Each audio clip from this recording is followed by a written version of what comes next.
spoken with a couple of the actors about anything that have been upcoming in the books that hasn't been done yet. Is there anything any of you want to happen in the show that's in the books that hasn't happened yet? Well, yes, all of it. We've got a bunch of books. We'd like to tell the whole story, but like a specific funny moment. We had possibly karaoke and film noir suggested. Oh yeah. There's a great action sequence in book 5 that I hope we get to do, but without being too specific.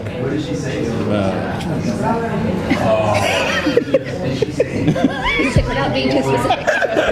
Which one is it? Without giving any details whatsoever. It's the one where the showrunner runs naked through the hall. That one was really good. A little too frightening. A little too frightening for even for Amazon. All right. You guys? That was mine. Yeah, I mean, we're actually taking a character that we did not include in earlier season of the show that is in the book for that season, and because we didn't use them, we suddenly realized that they were still available.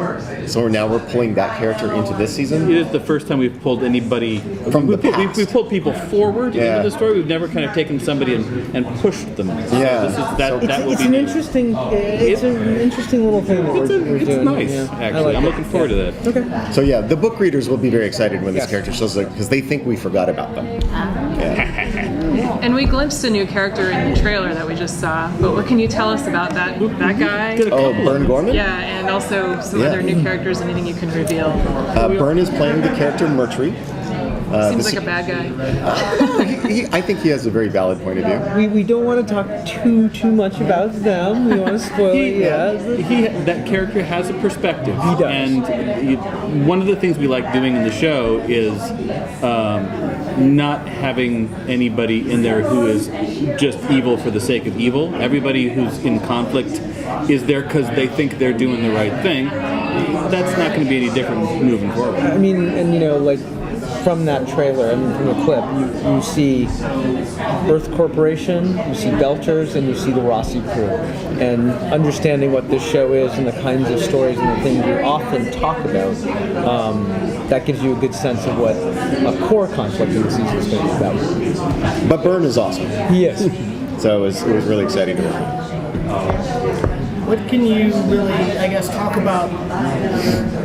Usually when writers, they have like a character that their voice kind of goes through, that they speak through that character, that's kind of their character. Is that true for you guys? There are characters who each of us does kind of the last pass on because we do their voice best. So like all of the Amos work has to go through Ty or it's not quite right. And Daniel did, he would always do an Anna pass in season 3. He does the Avasarala. I do the Avasarala pass, and I do the last pass on all especially on the speeches. Yes. The long speeches. I'm almost always wind up being the guy who does we need to do a half page of speech. Go. But it does shift around a fair It does. It does. Almost. But everybody different. writes everything. So and Naren as the showrunner can and often does make a last pass through every script. Absolutely. Because that's what the showrunner does. But yeah, I mean, there's certain things we gravitate to. I mean, you wrote that amazing Aaron Wright takedown of that was so much in fun. the last season when Aaron Wright starts talking to Anna about what an idiot his boss is. That was all Daniel. And we had all struggled with that scene a lot. We all wrote a terrible version of that scene until you The finally story nailed it. was not right. It was Aaron Wright was not being the strong guy that we had seen him. And actually, Naren had the idea of having him talk to Anna instead of Sorrento Gillis, and that made everything work. Diminished the man. And Daniel was like, "Oh, I know how to write that scene." That's what he did. It's really nice having that collaborative thing going on, and whenever we're stuck, somebody else maybe has an idea how to get unstuck. That helps a lot. So I write all the religion and violence. He writes all the speeches. Who figured out the Belter language because I keep trying to like kind of do a Belter accent and it sucks and I can't figure out what I'm doing. There were a couple of guys, right? There was Nick Farmer who made the. You mean the accent or the language? The language, but to me, Yeah, I was thinking the accent as well. the accent, yeah, That because was I try to do the developed. accent Yeah. and I'm like trying to pretend to be a Belter and it doesn't work. The accents are individualized because, like, Jared Harris, when he came in to do Anderson Dawes, he took a particular take on it. David Strathairn did a different kind of accent. Kara does a different kind of. But we have a guy. We have a guy, who yes. kind of designed the different levels That's of right. accent. Then they I don't remember.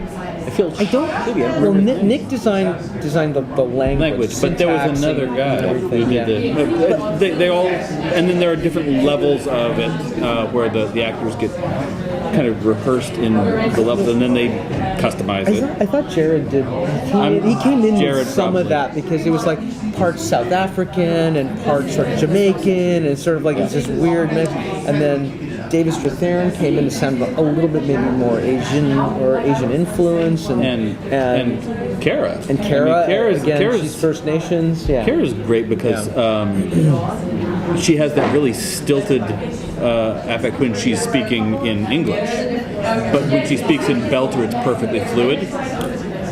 So she's speaking English as a second language. She's a native Belter speaker. And she That did was that her on take purpose. on it. Yeah, That it was was English her- as second language. And it was For a weird Belter, because her very first scene, she has this speech. She's talking to the very first scene she shot, not her scene in the show. She was in the breaching pod talking to these Belters who were going to breach the station where they found Cortazar. And she goes in there, she talks to them, and we're watching it on Taylor's. God, her delivery is so stiff. It's like, and we didn't really realize get that it. this We was didn't get her it yet. take on doing this particular character. And once we got it, it was like, oh, okay, this makes And then great sense. when she's talking to Naomi and they both break down That's into right. Belter, it's like, Like they're so fluid and fluent. Yeah. This is what you get when you have smart actors. it's lovely. Really helps. Are you finding any kind of a difference between filming this for Amazon versus? We get this question a lot. I mean, I think honestly we built the show for streaming. You know, it really was that. And you know, the great thing about Amazon is, you know, there is tremendous storytelling freedom, but also we don't have to worry about language restrictions or content restrictions or runtime restrictions. The shows can be a little bit longer or a little bit shorter. You don't have to jam them into a 43-minute box. We can take more, you know, aggressive visual, you know, be a little bit more cinematic in our style, like you saw with the clip at the beginning. But we've always, I think, we've come home as opposed to like left home, it feels.